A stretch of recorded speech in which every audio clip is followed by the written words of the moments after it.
Hello दोस्तों, स्वागत है आपका अपना YouTube channel black book race में। ये है एक्सरसाइज 6 और हम लोग क्वेश्चन नंबर 30 तक कंप्लीट कर चुके हैं। 31 से चलेंगे हम लोग और ये है पार्ट इडियम का पार्ट 33। ठीक है, चलिए देख लेते हैं क्वेश्चन को हम लोग। चलिए, अंडर द टेबल आपने किसी को घूस दिया है? घूस घूस दिए हैं किसी को? अगर नहीं तो देखिए किस तरीके से दिया जाता है। ये देखो टेबल लगा हुआ है भाई साहब के बीच में, ये टेबल लगा हुआ है ना। ठीक है, ये टेबल लगा हुआ है, इधर एक चेयर पर ये बैठे हुए हैं भाई साहब और दूसरे पर ये बैठे हुए हैं। ठीक है, दूसरे चेयर पर ये बैठे हुए हैं। देखो घूस कैसे पास कर रहे हैं ना, देख रहे हो यहाँ। यहाँ देखेंगे गौर से तो ये भाई साहब जो हैं अगले के हाथ में थमा रहे हैं ना, पैसे का जो बंडल है वो थमा रहे हैं अंडर द टेबल। अंडर मतलब नीचे, अंडर मतलब क्या होता है? नीचे। और टेबल मतलब टेबल होता है। ठीक है, मतलब टेबल के नीचे से ये है ना ब्राइब दे रहे हैं, घूस है ना, घूस दे रहे हैं।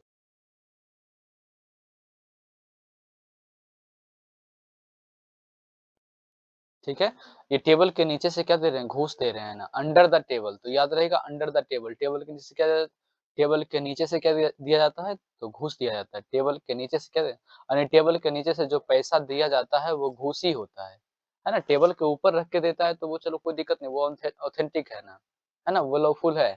लेकिन अगर आप टेबल के नीचे से दे रहे हो मतलब मामला क्या है? गंभीर है ना। वो क्या हो जाएगा? घूस हो जाएगा, है ना। एक होता है घूस, मतलब क्या घूस को क्या बोलते हैं? ब्राइब भी कह सकते हो, BRIB, ब्राइब। एक शब्द होता है ब्राइब है, एक होता है ब्राइड, BRID। इस ब्राइड का मतलब होता है दुल्हन। क्या होता है जी? दुल्हन। ठीक है, इस ब्राइड का मतलब क्या होता है? दुल्हन। अब ब्राइब का मतलब होता है घूस। क्या होता है? घूस। ठीक है, चलिए, मतलब मनी पेड सीक्रेटली, जब आप मनी को सीक्रेटली पेड करते हो तो उसको क्या कहते हैं? Under the table. Under the table, table के नीचे से देना मतलब क्या है? घूस है। वो क्या है? घूस है, वो ब्राइब है। ठीक है, मनी पेड सीक्रेटली मतलब उस पैसे को आप सीक्रेटली पेड कर रहे हो। ठीक है, याद रहेगा। चलिए नेक्स्ट क्वेश्चन को देख लेते हैं। क्वेश्चन नंबर 32 को देखेंगे। Keep pants on. कीप मतलब रखना, पैंट्स मतलब पैंट, है ना, पैंट। ऑन मतलब पर, ऑन मतलब पैर। ठीक है, चलिए, जब हम कपड़ा खरीदने जाते हैं तो वहाँ कई बार पेंट, है ना, पैंट पहनकर बार-बार बिना समेटे ही उसे रख देते हैं, है ना? रख देते हैं, लेकिन फिर भी दुकानदार धैर्य बनाए रखता है ना? होता है ऐसा। देखो, कीप मतलब रखना, पैंट्स मतलब पैंट्स ऑन, ऑन मतलब पर। आप जब जाते हो मॉल, ठीक है? मॉल जाते हो आप मॉल जाते हैं, मॉल में कपड़ा खरीदना है आपको, क्या खरीदना है? कपड़ा खरीदना है। तो आप कपड़ा खरीदते हो लेकिन खरीदने से पहले 10-15 को ट्राई करते हो ना जी? ट्रायल रूम में गए, ट्राई किए और वहीं फेंक दिए, है नहीं? अरे जहाँ-तहाँ हम लोग मतलब लटका देते हैं, है ना?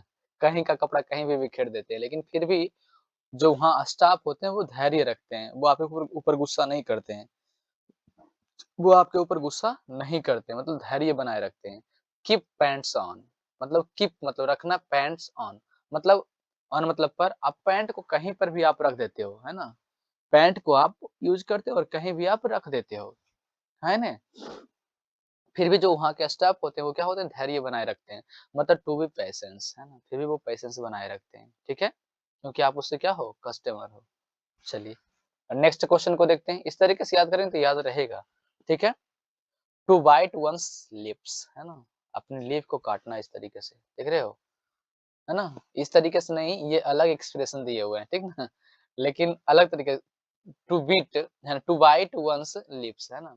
मतलब काटना, अपनी लिप को काटना, है ना? मतलब दाँत मसमसाना या क्रोधित होना, है ना? दाँत को ना होता है ना, क्रोधित होना, टू बी एंग्री, है ना? जब लोग गुस्से होते हैं तो इस तरीके से दाँत, है ना, दाँत तले अपने लिप को दबाते हैं, दाँत तले अपने लिप को दबाते हैं और कहते हैं ठहर जा मैं तुम्हें देखता हूँ, है ना? इस तरीके से। मतलब टू बाइट वन्स लिप्स, है ना? इस तरीके से। या मान लो जब पत्नी मतलब अपने पति पर गुस्से होते हैं तो कुछ इस तरीके से ही मतलब अपने दाँत से लिप को काटते हैं और कहते हैं ठहर जाओ मैं तुम्हें देखती हूँ, है ना? मतलब टू बाइट वन्स लिप मतलब अपने लिप को काटना मतलब क्रोधित होना, है ना? गुस्सा होना, टू बी एंग्री। चलिए नेक्स्ट क्वेश्चन को देखते हैं। नेक्स्ट क्वेश्चन के लिए दोस्तों मुझे नए स्लाइड की तरफ चलना होगा। मैं इस स्लाइड को हटा लेता हूँ और फिर नए स्लाइड को खोलता हूँ। ठीक है, ये है। चलिए,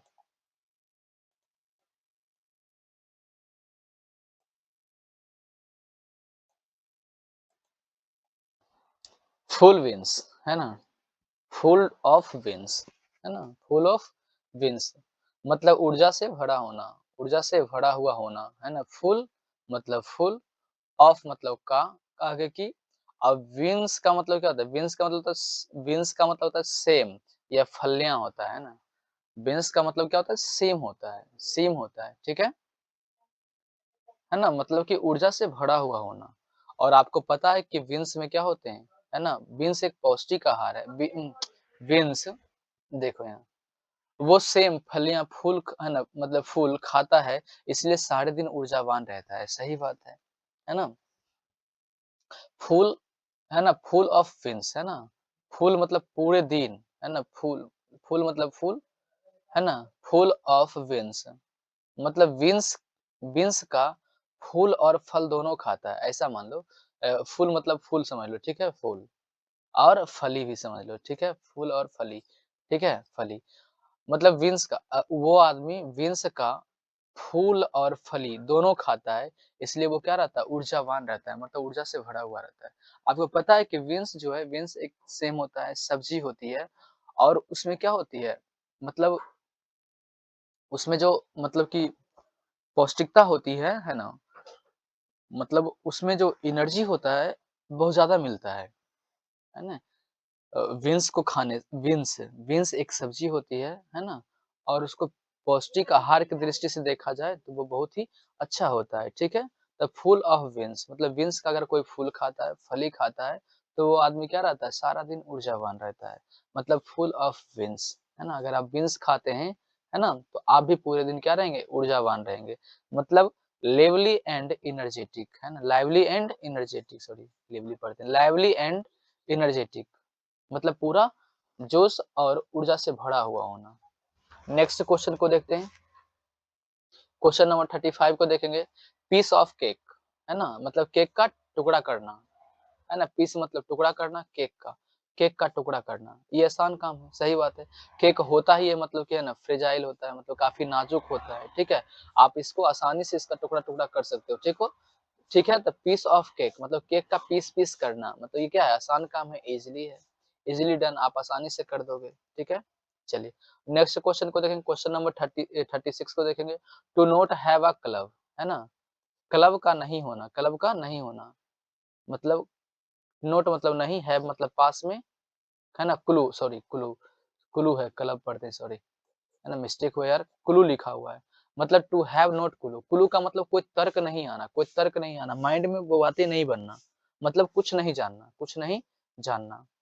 कहता है कि जैसे कि आपके बारे आपसे कहेगा आप उस क्या मतलब पैसिफिक ओशियन के पास जाओ, पैसिफिक ओशियन मतलब प्रशांत महासागर के पास आप जाओ, ठीक है?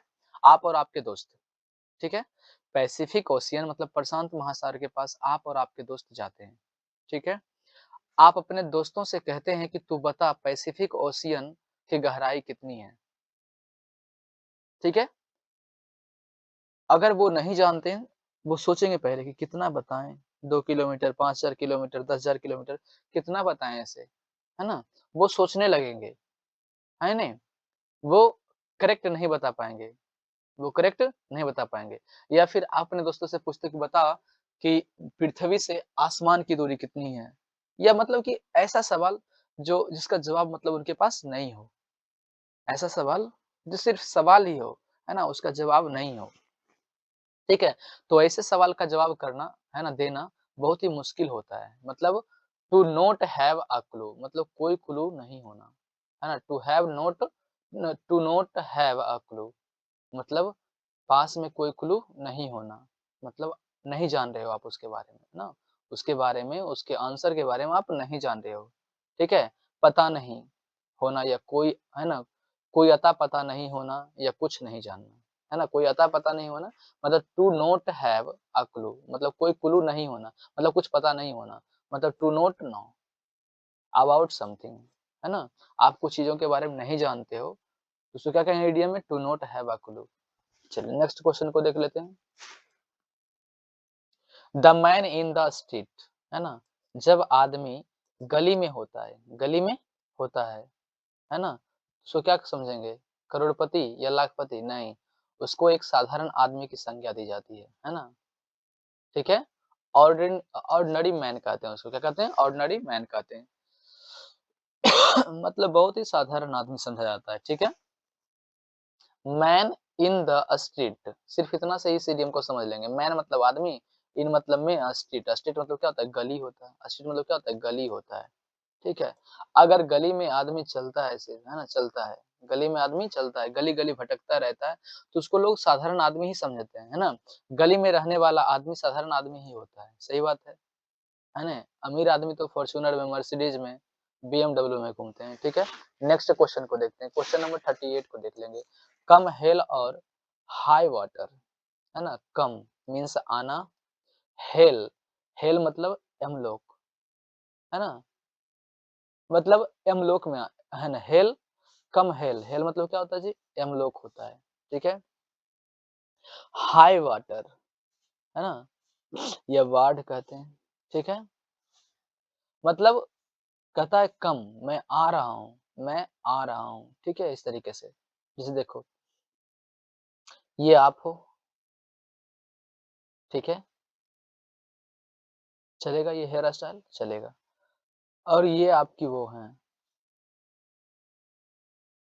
ये आपकी वो हैं, ठीक है?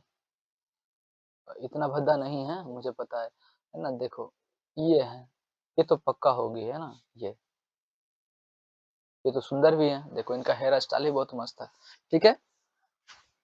ये आप हैं, ठीक है? और ये आपकी वो हैं, ठीक है? इन्होंने आपको बुलाई कि आ जाओ, आज कोई नहीं है ना? घर पर कोई नहीं है, तो आप क्या करोगे? आनन-फानन कहोगे चलते हैं, है ना?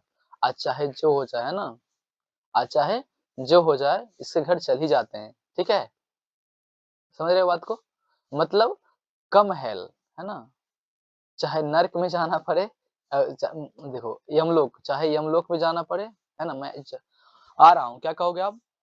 अगर ये बुलाएँगे आपको तो आप क्या कहोगे? मैं आ रहा हूँ, है ना? मैं आ रहा हूँ। चाहे यमलोक में जाना पड़े, चाहे बाढ़ में, है ना? चाहे बाढ़ में जाना पड़े या यमलोक में जाना पड़े, मैं ज़रूर आऊँगा, है ना? नो मैटर व्हाट, है ना? चाहे कुछ भी हो जाए, मैं आऊँगा, है ना? नहीं समझे? फिर से समझिए इन बातों को। ये हैं वो और ये हैं आप, ठीक है? इन्होंने बुलाए कि घर पर कोई नहीं, आ जाओ। आओगे ना? पक्का प्रॉमिस करते हो? तो बोले कि हाँ, ठीक है? फिर इन्होंने देखा 1 घंटे आप नहीं आए, तो फिर इन्होंने आपको फ़ोन लगाया और पूछी कि आ रहे हो? तो आप कहोगे हाँ, हाँ यार ज़रूर आऊँगा, है ना? चाहे जो हो जाए, मुझे यमलोक तक क्यों ना जाना पड़े या बाढ़ में क्यों ना कूदना पड़े, मैं जैसे-तैसे भी आऊँगा लेकिन आऊँगा तुम्हारे पास ज़रूर, ठीक है? मतलब कम हेल और हाई वाटर, मतलब कोई भी मैटर नहीं है ना, नो मैटर, है ना? मतलब कोई मैटर नहीं करता, मैं ज़रूर आऊँगा, नो मैटर व्हाट, चाहे कुछ भी हो जाए, चाहे कुछ भी हो जाए, मैं आऊँगा। इस तरीके से बोलते हैं आप लोग। कम हेल एंड हाई वाटर। चलिए क्वेश्चन नंबर 40 को देखते हैं। थ्रू थिंक एंड थिन, है ना? थ्रू, थ्रो और, है ना? थिक और थिन। थिक मतलब मोटा और पतला, मतलब मोटे और पतले दोनों हालात में, है ना? दोनों हालात में, सुख और दुख में, सुख और दुख में, कभी भी मत सुख और दुख में, है ना? देखना है, थिक मतलब ठीक और थिन मतलब पतला नहीं, ऐसे नहीं, इस तरीके से नहीं याद करेंगे। चलो ठीक है, चलिए मान लो ये आदमी, है ना? ये मैन जो हैं, आपको, ये आप हो, ठीक है? ये आप हो, ठीक है? ये आप हैं, ठीक है? ये आदमी आपको एक बहुत ही बड़ी संकट से आपको बचाए, वो संकट चाहे जो भी हो सकता है, ठीक है? ये आपको एक डिफ़िकल्ट सिचुएशन से बचाए, ठीक है? और ऐसे सिचुएशन से इन्होंने बचाए आपको कि जहाँ आप एकदम सोच लिए थे कि है ना, अब तो मौत निश्चित है। जैसे मान लो या ऐसा, आप समुद्र में डूबे जा रहे थे, है है ना? ऐसा इमेजिन करो, है ना? कि आप समुद्र में आप कहोगे कि मैं समुद्र में क्यों डूबूँ? लेकिन नहीं, समझने के लिए यानी सीजीएम को समझने के लिए आपको डूबना होगा, ठीक ना? मान लो कि आप समुद्र में डूब रहे थे, ठीक है? आपको तैरना नहीं आता है, तभी ये भाई साहब ने आया और आपको बचा लिया। आप आवाज़ लगा रहे थे घंटों से लेकिन कोई नहीं सुना, लेकिन ये भाई साहब के कानों तक आवाज़ गई आपकी और दौड़ कर गए और तैरते हुए आपको वापस ले आए नदी के किनारे समुद्र के किनारे, ठीक है? तो आप क्या बाल-बाल बच गए अदरवाइज़, है ना? दिक्कतें हो जाती, ठीक है? तो आप यही कहोगे ना कि भाई आप मेरे लिए भाई नहीं भगवान हो, है ना? आपने मुझे बचाया। मैं जब तक धरती पर एग्ज़िस्ट करूँगा, तब तक मैं आपका एहसान नहीं भूलूँगा और दोस्त तुम भी किसी भी हालात में रहोगे, मुझे पुकारोगे तो मैं ज़रूर आ जाऊँगा, ठीक है? तो थिक एंड थिन अब ये भाई साहब पहले ये थिन थे, पतला थे, पहले ये पतले थे, ठीक है? जब आपको भाई साहब पतले थे, कब? जब आपको नदी से बचाए। अब भाई साहब मोटे हो गए, है ना? थिक हो गए, ठीक है? घना हो गए, मोटा हो गए, ठीक है? थिक और थिन से समझ लेंगे, है ना? मोटा हो गए, ठीक है? घने हो गए ये भाई साहब, ठीक है? थिक हो गए, ठीक है? और इनको डायबिटीज़ का रोग हो गया। क्या हो गया? डायबिटीज़ का रोग हो गया और इनको दूर शहर जाना इलाज करने के लिए, ठीक है? तो ये भाई साहब अपने परिजनों से बोले, अपने घरवालों से बोले, लेकिन कोई इस इनके साथ नहीं आया, खड़ा हुआ। तभी इन्होंने सोचा कि मैंने अपने जीवन में एक काम किया है इस लड़के को बचा कर के, देखता हूँ मैं उसको बुला कर के क्या वो आता है या नहीं आता है, ठीक है? लेकिन जब इन्होंने आपको बुलाया तो आप खुशी-खुशी आप चले गए कि हाँ भाई ज़रूर जाएँगे तुम्हारे साथ, है ना? तुम तो मेरे जीवनदाता हो, है ना? चलो मैं चलूँगा तुम्हारे साथ में। चाहे तुम पतले रहो, चाहे तुम मोटे हो गए हो, मुझे कोई फ़र्क नहीं पड़ता है। मैं तुम्हारे हर दुःख-सुख में साथ रहूँगा। मैं तुम्हारे हर दुःख-सुख में साथ रहूँगा क्योंकि तूने मुझे पहले पहले बचाया, है ना? पहले तूने मुझे बचाया, ठीक है? मतलब थ्रू थिक एंड थिन मतलब सुख और दुःख में। ये पहले सुख में था, अब क्या है दुःख में है। तो ऐसे आदमी को नहीं छोड़ना चाहिए जो जिसके ऊपर जो आपके ऊपर उपकार किए हों, ठीक है?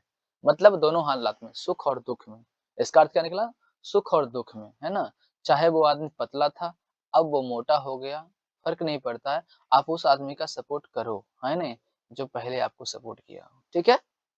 थ्रो थिक एंड थिन मतलब दोनों हालात में, सुख और दुःख में, है ना? सपोर्ट अंडर ऑल सर्कमस्टांस, है ना? सर्कमस्टांस मतलब किसी भी हालात में, है ना? अंडर ऑल सर्कमस्टांस मतलब किसी भी हालात में, है ना? है ना? किसी भी हालात में, चाहे सुख में हो, चाहे दुःख में हो, है ना? एक-दूसरे का सहायता करना चाहिए, ठीक है? याद रहेगा थिक एंड थिन मतलब दोनों हालात में, चाहे पतली हालत हो जाए, चाहे तो थिक हो जाए, हाँ या नहीं? दोनों हालात में सपोर्ट करना चाहिए आदमी को, क्लियर? मतलब इसका क्या निकला सुख और दुःख में, है ना? यहाँ पे देखो लिखा हुआ है in times to good and bad fortune, है ना?